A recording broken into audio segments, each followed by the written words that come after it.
तो मैंने ही ये न्यूज़ मेरे फादर को बताया और बहुत गुस्सा हो गए, बहुत गुस्सा हो गए, मुंह बिल्कुल लाल हो गया और उन्होंने मतलब बिल्कुल चीख के बोला कि राहुल गांधी जी अपने आप को क्या समझते हैं, वो तो सरकार के हिस्सा है नहीं, वो he is not part of the cabinet, तो कौन सी उनका क्या औकात है कि वो सरकारी एक ऑर्डिनेंस को इस तरह से ट्रैश करे। तो मेरे फादर ने उनको कहा कि आप इसको और भी लॉजिकली और पुट कीजिए और इलैबोरेट कीजिए कि क्यों आप नहीं चाह रहे हैं। तो राहुल गांधी जी ने बोला कि मैं आपसे आके मिलूंगा।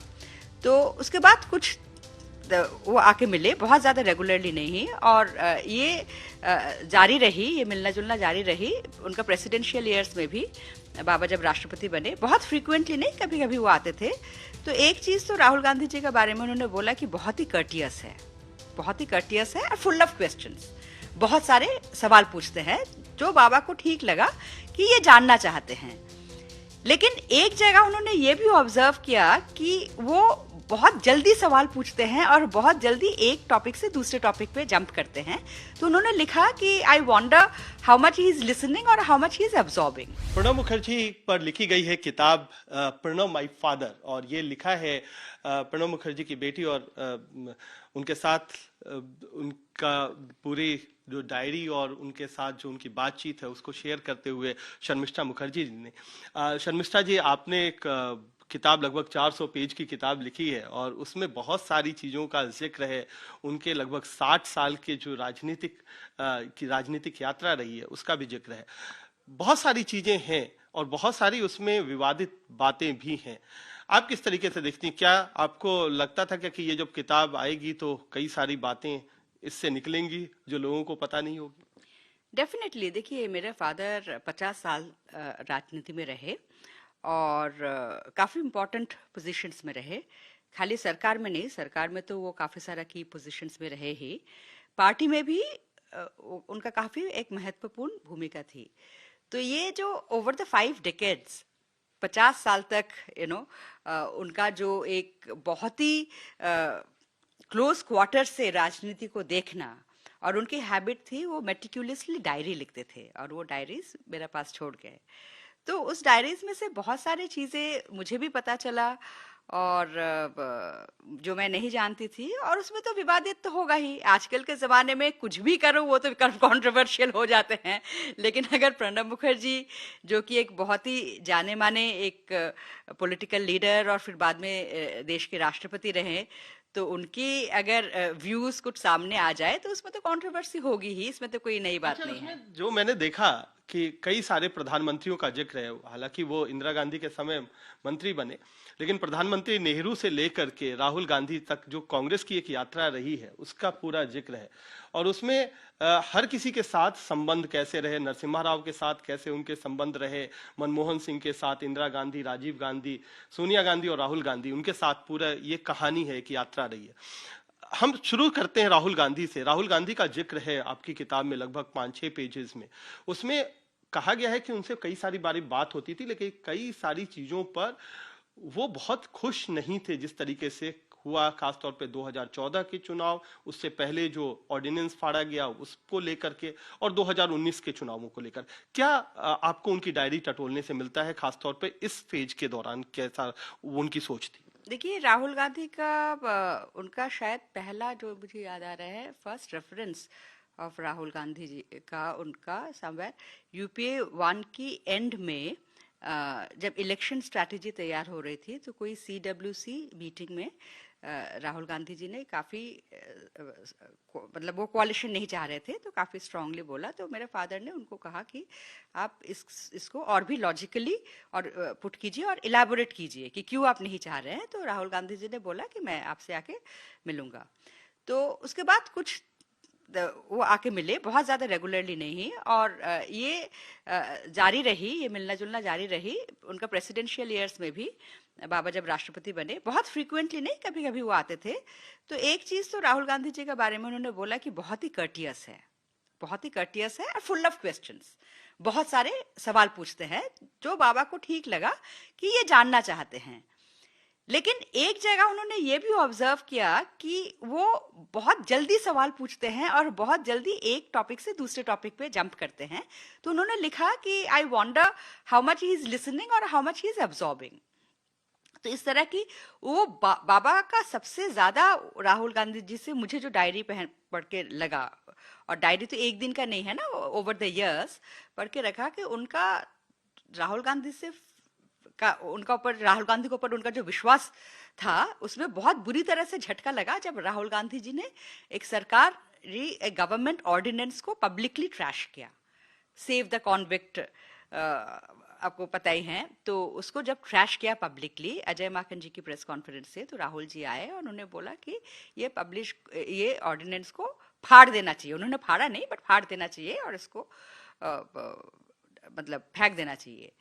तो मैंने ही ये न्यूज़ मेरे फादर को बताया और बहुत गुस्सा हो गए, बहुत गुस्सा हो गए, मुंह बिल्कुल लाल हो गया और उन्होंने मतलब बिल्कुल चीख के बोला कि राहुल गांधी जी अपने आप को क्या समझते हैं, वो तो सरकार के हिस्सा है नहीं, वो he is not part of the cabinet. तो कौन सी उनका क्या औकात है कि वो सरकारी एक ऑर्डिनेंस को इस तरह से ट्रैश करे। फिर बाद में उनका डायरी में मैंने जो पढ़ा, उन्होंने लिखा है that this boy has all the arrogance of Gandhi Nehru family without their political acumen. अच्छा, लेकिन ये बात बहुत बड़ी है क्योंकि एरोगेंस गांधी नेहरू फैमिली में होना, क्योंकि उसमें एक बात का जिक्र होता है। जब 2004 में यूपीए 1 बनने वाला था, उस समय सोनिया गांधी ने ठुकरा दिया कि वो प्रधानमंत्री नहीं बनना चाहती हैं। उसके बाद जो नाम आए थे उसमें डॉक्टर मनमोहन सिंह का भी नाम था और प्रणब मुखर्जी के नाम की भी चर्चा थी।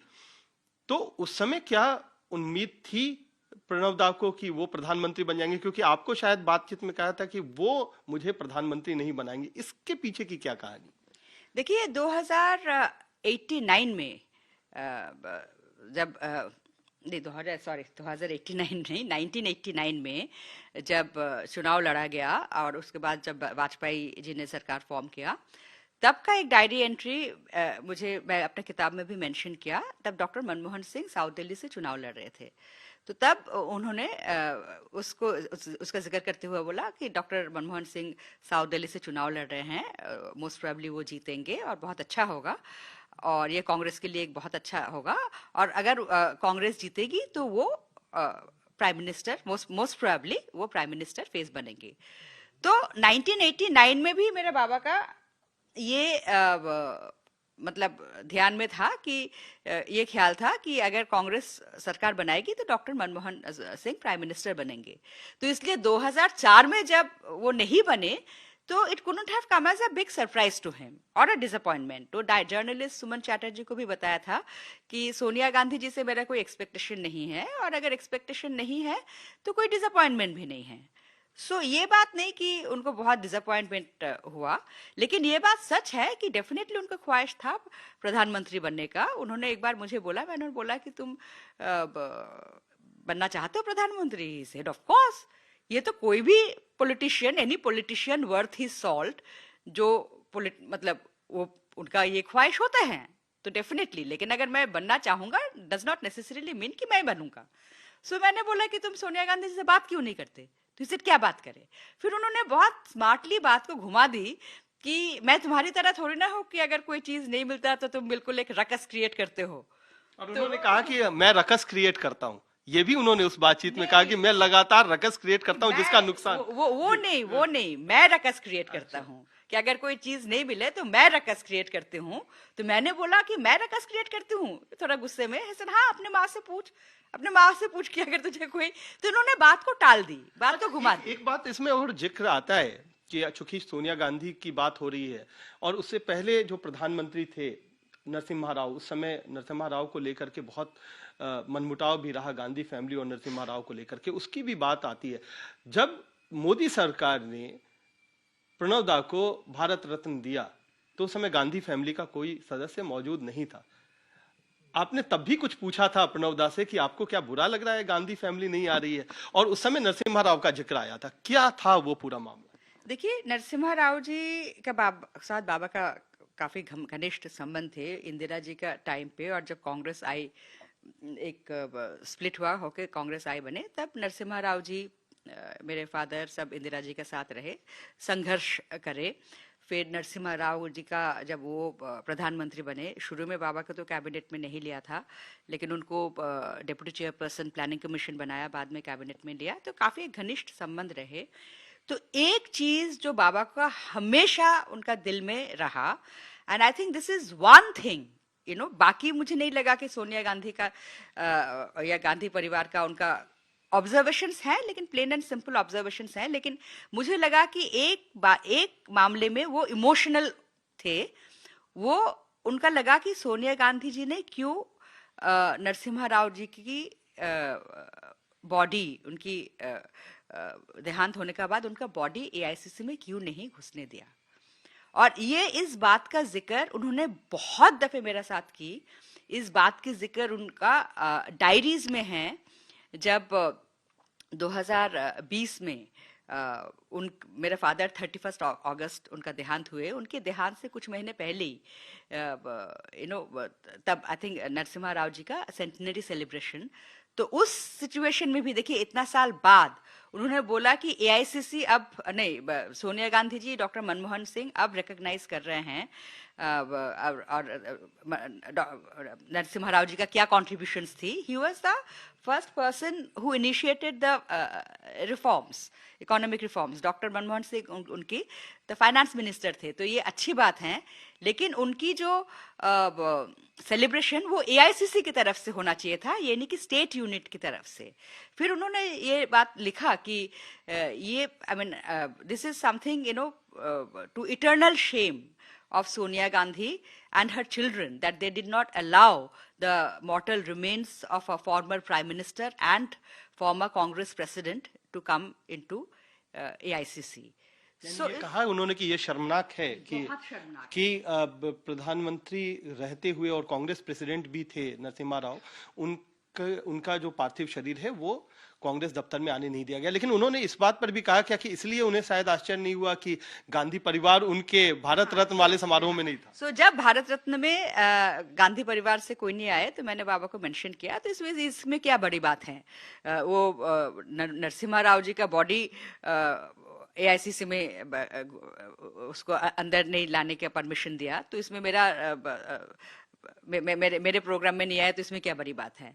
तो ये बात का मैं जिक्र किया और मुझे तब लगा कि ये बात जो है, और बाबा ने इसको बहुत दफे मुझसे जिक्र किया कि that he felt that the Gandhi family treated Narasimha Rao ji very badly. उसका जिक्र डिटेल में मेरे किताब में भी है। ये बात उनको काफी चुभा, एंड आई थिंक बाकी सब तो ठीक है, लेकिन इस बात के लिए वो सोनिया गांधी जी को शायद रिस्पॉन्सिबल ठहराते हैं, और इस बात के लिए सोनिया गांधी जी को वो पर्सनली कभी माफ नहीं कर पाए। अच्छा, आपकी किताब की जो शुरुआत है उसमें कहा है कि 3 महिलाएं हैं जिससे उनकी जिंदगी प्रभावित थी। एक उनकी माँ थी, एक आपकी माँ यानी उनकी वाइफ, और एक इंदिरा गांधी। इंदिरा गांधी उनके समय उन्होंने अपना राजनीतिक जीवन भी शुरू किया। वहां पर आप उन किताबों में इमरजेंसी का भी जिक्र है और तमाम चीजों का है। किस तरीके से इंदिरा गांधी ने उनको नर्चर किया, और एक जगह कंपैरिजन भी है कि इंदिरा गांधी और जवाहरलाल नेहरू में कौन बेहतर थे, तो उन्होंने कहा जवाहरलाल नेहरू। क्या था वो कि क्यों वो इंदिरा गांधी को आइडियल मानते थे लेकिन जवाहरलाल नेहरू को बेहतर बताया? देखिए, इंदिरा गांधी जी मेरे फादर के मेंटर थे, और वो हमेशा अपना एंड तक और हमेशा पब्लिकली प्राइवेटली हमेशा इस बात को उन्होंने स्वीकार किया। उन्होंने बताया कि इंदिरा जी वो जिस मुकाम पर पहुंचे, मेरे बाबा जिस मुकाम पर पहुंचे, वो everything is due to Indira Gandhi. बहुत सारे किस्से हैं, जो बहुत सारे किस्से मैंने किताबों में लिखी भी हैं, अब इसको इलैबोरेट नहीं कर पाएंगे क्योंकि बहुत सारे टाइम हैं। इमरजेंसी के टाइम वो इंदिरा जी के साथ रहे, और उस दौरान एक किताब में उनके डायरी में एक बयान था कि इंदिरा जी को मैं कांग्रेस भी कभी नहीं छोड़ूंगा, और इंदिरा जी को छोड़ने का कोई सवाल ही नहीं होते हैं। इंदिरा जी मुझे बाहर से, यानी कि बंगला कांग्रेस से, बाबा ने जब 1969 में एमपी बने तो बंगला कांग्रेस से आए थे, बाद में बंगला कांग्रेस मर्ज हो गया। बट ही सेड उन्होंने बाहर से मुझे पिकअप करके मुझे इतना सारा अपॉर्चुनिटीज दी, मेरा सारे बात मतलब पर्सनल के हिसाब से भी, पर्सनली भी मैं जब भी उनका कोई मदद मांगा, तो अगर इंदिरा जी का बुरा समय में मैं अगर उनका साथ छोड़ा तो मुझे पब्लिक भी कभी माफ नहीं करेगी और मैंने अपने आप को कभी माफ नहीं कर पाऊंगा। तो ये he was 100% Indira loyalist, you know, he has maintained it, वो बिल्कुल एंड तक। बट एक जगह ठीक है, ही वॉज उनके हिसाब, उनका साथ बात हो रहा था, मैंने उनसे पूछा कि आपके नजर में कौन सबसे अच्छा प्राइम मिनिस्टर हैं, तो उन्होंने कहा कि ऑब्वियसली पंडित जवाहरलाल नेहरू, कोई उनका आसपास भी नहीं आ सकते हैं। तो मैंने बोला इंदिरा जी भी नहीं? इसे नहीं, इंदिरा जी का अपना स्ट्रेंथ था, बट अपना फादर का सामने कुछ नहीं। फिर एक मुस्कुराते हुए उसने कहा एक स्टेटमेंट कि if the daughter was the father the entire Kashmir would have been ours. So और मैं कुछ पूछने से पहले ही उन्होंने एक किताब उठा ली और खोल लिया, उसके मतलब the end of the conversation. So I found it very intriguing. Indira ji के फैन थे, लेकिन जब 1991 में, जब आज चूंकि 6 दिसंबर है, ये बाबरी जो डिमोलिशन हुआ उसको लेकर के भी उनके आपकी किताब में मेंशन है। क्या उस समय क्या था, क्योंकि बहुत सारी चीजें सामने नहीं आई कि उस समय नरसिम्हा राव को उसके लिए दोषी बताया गया और बहुत सारी चीजें हैं, क्या था? क्योंकि उस समय केंद्र में सरकार थी और उसमें प्रणब दा भी शामिल थे। नहीं, उस समय प्रणब दा केंद्र में शामिल नहीं थे, वो राजीव गांधी की सरकार थी, तब प्रणब दा के मंत्री नहीं थे। लेकिन उनके हिसाब से बाबरी मस्जिद पॉलिटिक्स एक टर्निंग पॉइंट है इंडियन पॉलिटिकल जर्नी में, इंडिपेंडेंस का बाद। उनके हिसाब से उनको डायरी पढ़ के जो मुझे लगा कि ये it was a turning point, कि जिस तरह से फैनेटिकल फोर्सेस, जिस तरह से सीनियर बीजेपी लीडर्स का प्रेजेंस में बाबरी मस्जिद तोड़ा, तो उसका एक बहुत ही, उन्होंने ऑफ कोर्स यू नो अपना डायरी में और प्राइवेटली नरसिम्हा राव को, उन्होंने पब्लिक ने नरसिम्हा राव को सपोर्ट किया कि एक जो CWC मीटिंग में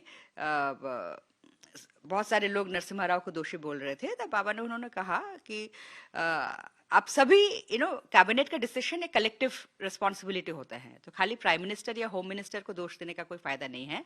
आप में से बहुत सारे लोग PAC का, पॉलिटिकल अफेयर्स कमेटी का आप लोग मेंबर्स थे, तो आप लोग क्यों क्या कर रहे थे? लेकिन प्राइवेटली उन्होंने नरसिम्हा राव जी को काफी स्ट्रांगली कहा कि आप ऐसे कैसे होने दिया, मतलब you should have taken a far more stronger decisions. उन्होंने लेकिन अपने डायरी में ये भी बोला कि अडवाणी जी और मुरली मनोहर जोशी जी का combination is the cause for this absolute, ये जो उनका, वो लोग डायरेक्टली जिम्मेवार हैं इस डास्टर्डली इवेंट के लिए। लेकिन जो राजीव गांधी का सरकार के टाइम, जब राजीव गांधी सेंटर में थे और कांग्रेस सरकार तब यूपी में थे, तब बाबरी मस्जिद का लॉक खोला गया। तो उन्होंने कहा कि दैट वाज अ डिजास्टर, और उन्होंने मतलब डायरेक्टली बोला, जो डिसीजन था एक सेशंस कोर्ट का डिसीजन से खोला गया, लेकिन तब सरकार की जो कर्मचारियां हैं वो कोर्ट में जाके एफिडेविट दिया था कि ये लॉ खोलने से कोई लॉ एंड ऑर्डर इशू नहीं होगा। एंड तब again I am reiterating, there was Congress Rajiv Gandhi government in the centre and Congress government at the state.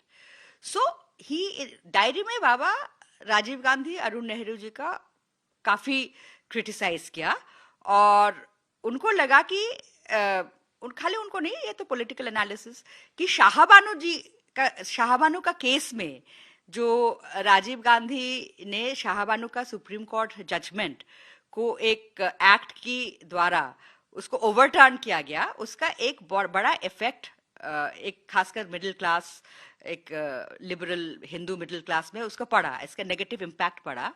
अब उसको इक्वलाइज करने के लिए ये लॉ खोला गया, बट मेरे फादर के हिसाब से ये बहुत ही गलत डिसीजन था, ये बहुत ही गलत डिसीजन था।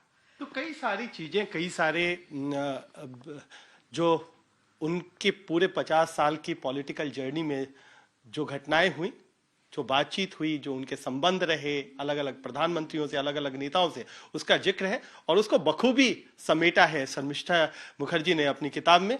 तो 11 दिसंबर को उसका आधिकारिक लॉन्च है और उसके बाद यह किताब सबके लिए उपलब्ध होगी। कैमरामैन प्रेमचंद मिश्रा के साथ कुमार कुणाल,